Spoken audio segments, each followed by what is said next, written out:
धन कमाना चाहते हो, सुंदरतम स्त्रियां चाहते हो, सुंदरतम पुरुष चाहते हो, हम दिलाएंगे। इनके पास है वो क्यों सुसाइड कर रहे हैं? अपने शक्ति का प्रदर्शन करो।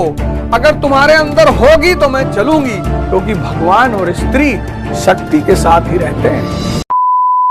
अब हम जिस फेस में गीता में एंटर करने जा रहे हैं, वो फेस हर व्यक्ति के जीवन में आता है। जब वो साधना शुरू करता है तो हर व्यक्ति के हम सब उस रास्ते से गुजरते हैं। वो बड़ा खतरनाक सा फेस है, वो विषाद, भय कि ये क्या यार, सब छूट जाएगा। यहां छोड़ने के लिए कौन तैयार है धरती पर, जबकि छूट वैसे भी जाएगा। मौत सबको सब छुटा देगी, लेकिन जीवित रहते हुए छोड़ना। कबीर ने कहा नहीं, कबीरा खड़ा बाजार में लिए लुगाटी हाथ, और जो घर जा रहे आप ना सो चले हमारे साथ। कोई नहीं आया। यहां लोग घर बनाने के लिए परेशान है। इसीलिए पुरोहितों का वर्चस्व समाज में कभी खत्म नहीं होगा, कभी नहीं होगा। कोई माई का लाल पैदा नहीं हुआ जो पुरोहित के वर्चस्व को खत्म कर दे। चाहे हिंदू पुरोहित, चाहे मुसलमान, चाहे क्रिश्चियन, चाहे जो भी पुरोहित है, उनका वर्चस्व कभी खत्म नहीं होगा। क्योंकि पुरोहित जो है वो सपने को पूरे करने का वचन देता है। आईएएस बनना चाहते हो, हम बनाएंगे। धन कमाना चाहते हो, सुंदरतम स्त्रियां चाहते हो, सुंदरतम पुरुष चाहते हो, हम दिलाएंगे। अध्यात्म कहता है ये सब छोड़ दो, सब मट्टी है, माया है, बेकार है। अरे भैया तो समझ में तो आए, समझ में तो आए कि मिट्टी है, माया है, बेकार है। बिना समझे छोड़ दे। लेकिन तब पर भी संतों के पास तमाम लोग जाते हैं, और वो भी दुनियावी फिराक में जाते हैं। वो जो तमाम लोग जाते हैं वो 99 दुनियावी फिराक में जाते हैं, 1%। और संतों को उसी 1% की जरूरत भी होती है। बाकी वो अपना कृपा, अपना आशीर्वाद सब पर बनाए रखते हैं। सद्बुद्धि बनी रहती है, घर में आचरण बना रहता है, सद्भावना बनी रहती है, प्रेम बना रहता है। और फिर कब भगवान किसके ऊपर अपना हाथ रख दे, ये किसी को पता नहीं होता। आप लगे रहिए, आप इसकी चिंता मत करिए मेरे जीवन में परिवर्तन कब आएगा। आप लगे रहिए, सेवा करते रहिए, साधना करते लगे रहिए, घबराइए मत। मेरा आपसे वादा है, बिना किसी आकांक्षा के, बिना किसी आशा के, बिना किसी इच्छा के आप लगे रहिए। किसी ना किसी दिन भगवान स्वयं अपना हाथ आपके सर पे रखेगा। तो बात यह चल रही थी कि जब भी कोई व्यक्ति साधना में आता है, इसकी बड़ी चुनौतियां हैं साधना की। पहले शुरुआती आरंभिक चुनौतियां, उसके बाद तो बड़ा आनंद आने लगता है। और एक बार आनंद आना शुरू हुआ, फिर तो पीछे कोई आता ही नहीं, फिर तो पीछे कोई आता ही नहीं। सारी लड़ाई यहीं तक है, आनंद आने की। एक बार आनंद आने लगा, फिर तो पीछे कोई आता ही नहीं। तो वो अर्जुन के सामने भी वही चुनौती है। अब वो अर्जुन क्या कह रहा है भगवान से? तो अब अर्जुन उस चरण में एंटर करने जा रहा है जहां मैंने कहा हर साधक की एंट्री होती है, और वो बड़ा खतरनाक सा चरण है, बहुत खतरनाक। इस दुनिया को माया मानना मन के लिए संभव नहीं है। मन ही माया है। तो जब तक मन है तब तक माया जिंदा रहेगी। इस दुनिया को माया मानना मन के लिए संभव नहीं है, क्योंकि सारी माया मन के चारों तरफ घूमती है। भैया रोल्स रॉयस में बैठोगे, आनंद की फीलिंग आएगी। 10 करोड़ की गड्डी पर बैठ लेट जाओगे, आनंद की फीलिंग आएगी। मन ही माया है।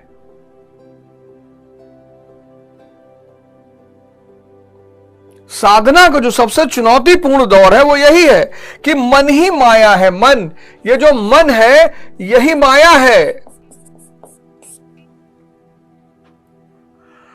तो जब तक मन खत्म नहीं होगा तब तक माया खत्म नहीं होगी।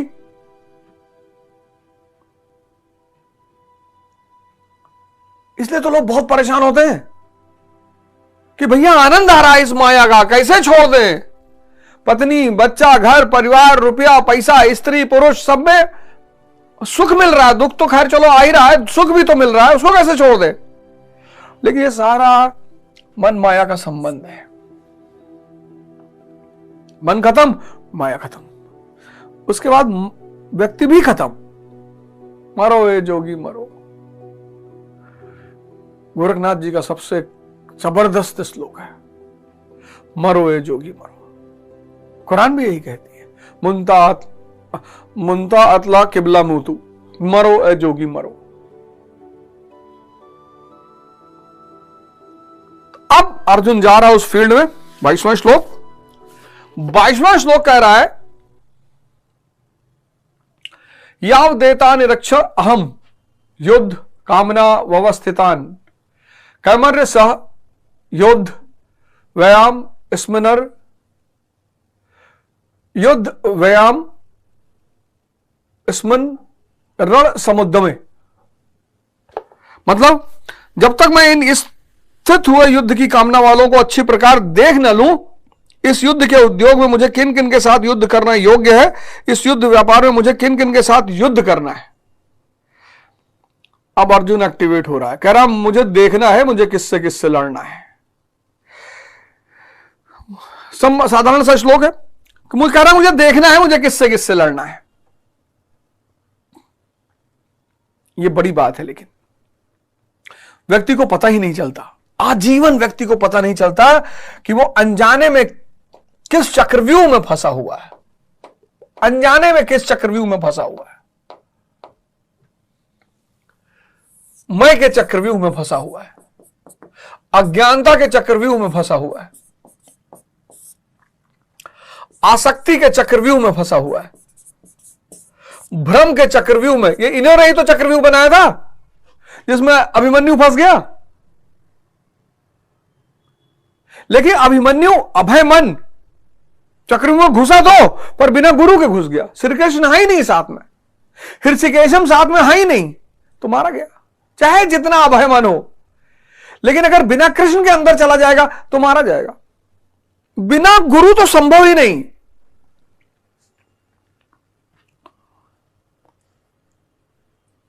सब इस चक्रव्यूह में उलझे हुए हैं, सब। अब अर्जुन उठ रहा है, कह रहा मुझे दिखाओ मुझे किससे किससे लड़ना है। आप भी देखो आप किससे किससे लड़ रहे हो, है ही नहीं। सबका नाम इस दुनिया में मिला है, सबको। मैं अवध ओझा, पैदा हुआ तो मेरे मत्थे पे थोड़ी लिखा था अवध ओझा, इस दुनिया ने नाम दिया।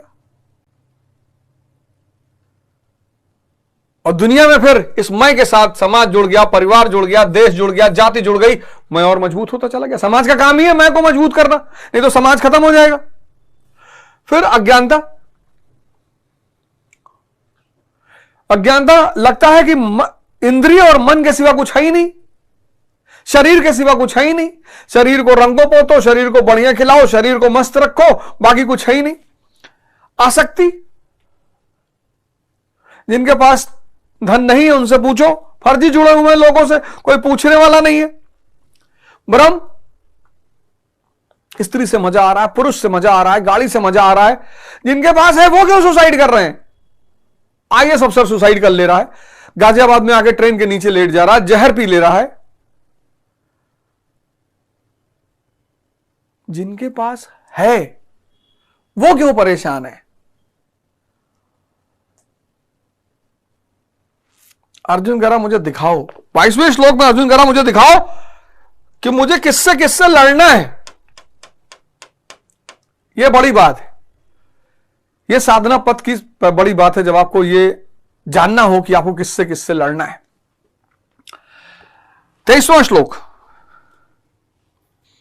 योत्स्यमान वेक्षाहम या एतत्र समागतः धृतराष्ट्रस् दुर्बुद्धिर युद्धे प्रिय चिकीर्षवा।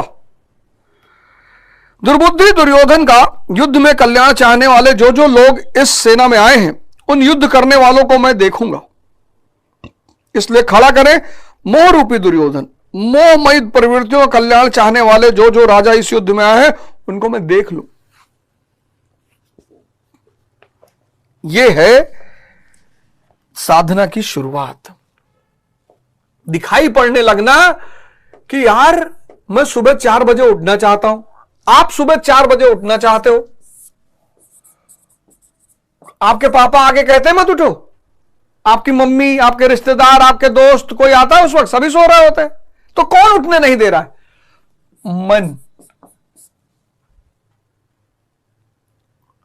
आप 5 घंटा पढ़ना चाहते हो,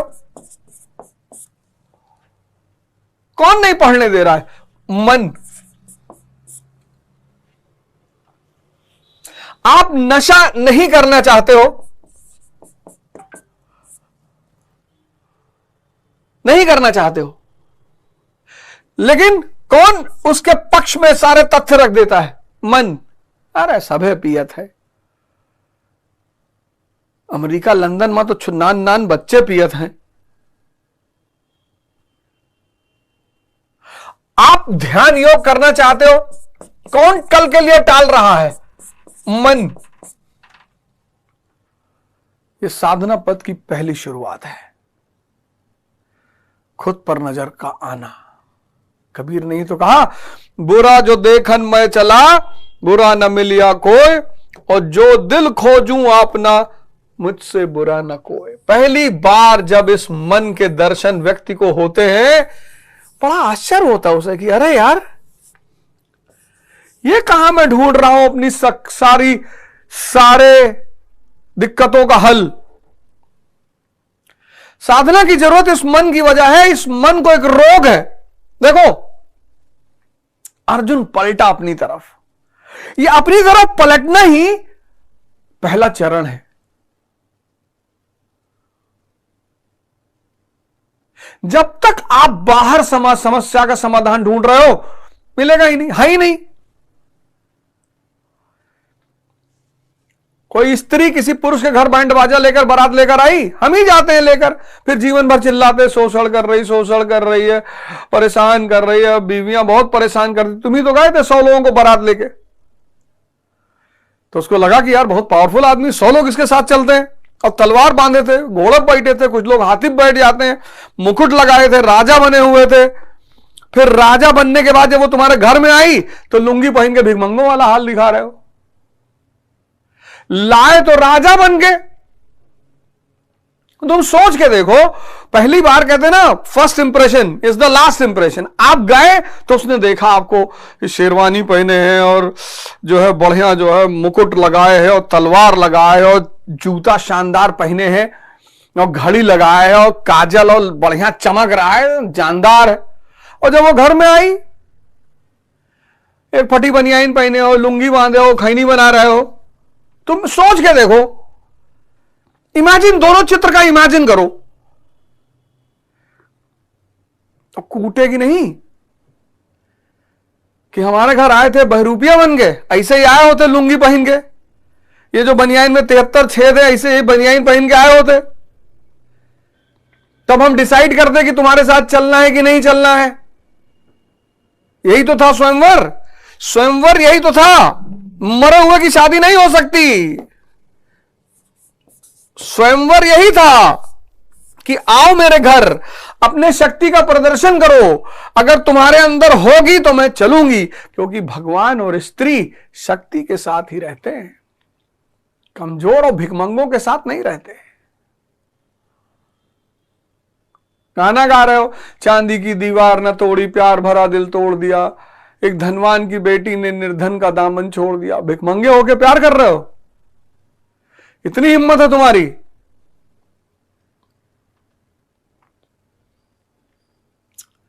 एक तो भिखमंगे हो, ऊपर से प्यार कर रहे हो।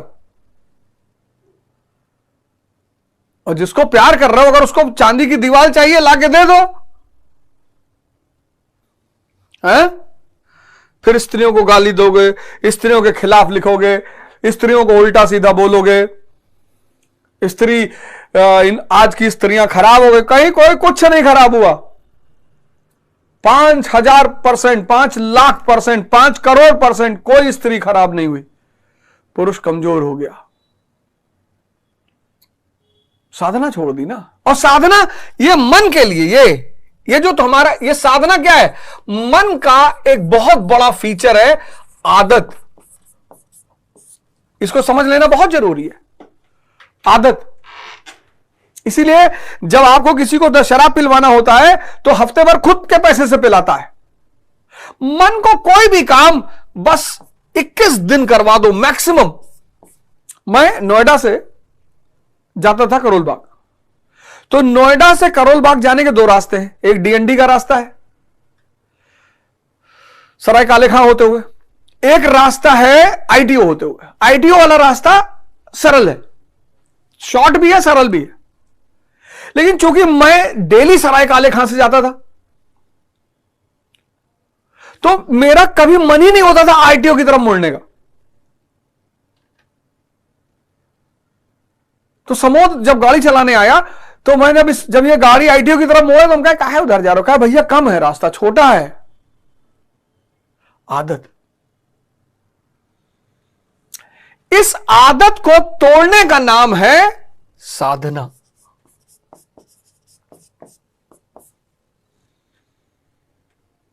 और जब कोई चीज टूटती है तो कष्ट नहीं होगा। तुम शुरू तो करो यार, आओ एक कदम आगे निकालो। गुरु महाराज तो है साथ में। कुछ नहीं होगा मोटिवेशन से। अगर तुम्हारा जीवन 99% मेहनत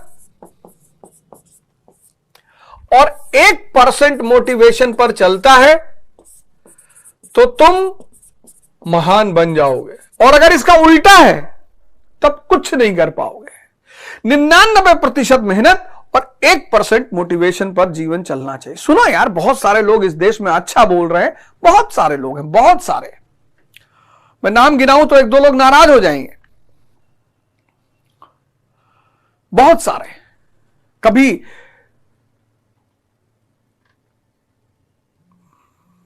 वैसे 4 लोग ऐसे हैं भारत में जिनको मैं व्यक्तिगत तौर पर मानता हूं कि बहुत अच्छा बोलते हैं, बहुत अच्छा। एक तो आचार्य प्रशांत जी हैं, अच्छा बोलते हैं, तथ्यात्मक बोलते हैं, बढ़िया बोलते हैं और थोड़ा सा आक्रामक हो जाते हैं व्यक्ति को लेकर कि जागो यार, क्योंकि वो उस रास्ते से आए। ऐसा मेरा अनुभव है। मैं कभी उनसे मिला नहीं ना, मेरी उनसे कोई बातचीत होती है, लेकिन जब भी मैं उनके किसी पॉइंट को सुनता हूं तो अनुभव के स्तर पे कही गई बातें होती। जब भी आप किसी को सुनते हो तो आपको पता चलता है कि यार ये बुकिश लैंग्वेज बोल रहा है या अनुभव में बोल रहा है। तो आचार्य प्रशांत जी को मैंने देखा कि वो पढ़े तो है ही है, अनुभव बहुत अच्छा है उनको। आचार्य प्रशांत जी हैं। पंडित श्री श्री रविशंकर जी हैं, आर्ट ऑफ लिविंग, सुदर्शन क्रिया वगैरह सिखाते हैं, अच्छा बोलते हैं। शिवानी दीदी का तो क्या कहना। शिवानी दीदी को मैं मिला वडोदरा में, वो तो साक्षात भगवान की मूर्त है एकदम से। जैसे वो टीवी पर हैं वैसे ही वो व्यक्तिगत हैं। उतनी ही शांति, उतनी ही चमक, रौनक चेहरे पे। और मैं तो कहता हूं कि हर व्यक्ति को दिन में कम से कम एक बार अगर सुनना है तो शिवानी दीदी को सुन लो। मतलब मुझे ऐसा फील होता है उनसे मिलकर, उनको देखकर। मैं बड़ा सौभाग्यशाली रहा, वडोदरा में मैं उनसे मिला और वो तो साक्षात देवी का रूप है। अल्लाह, आप उनके सामने पहुंचोगे आप खुद ही शांत हो जाओगे। इतनी जबरदस्त वाइब्स उनसे फ्लो होती हैं। बहुत शानदार, बहुत शानदार। वरदान भारत के लिए शिवानी दीदी तो। और प्रेमानंद महाराज के क्या कहने हैं। आजकल तो एकदम टॉर्पीडो मिसाइल मार रहे हैं चारों तरफ, गुस्सा आ जाते हैं, एकदम क्रोध में आते हैं कि छोड़ दो भोगों को। पता है क्यों? करुणा में क्रोध कर रहे हैं। करुणा जाग रही है।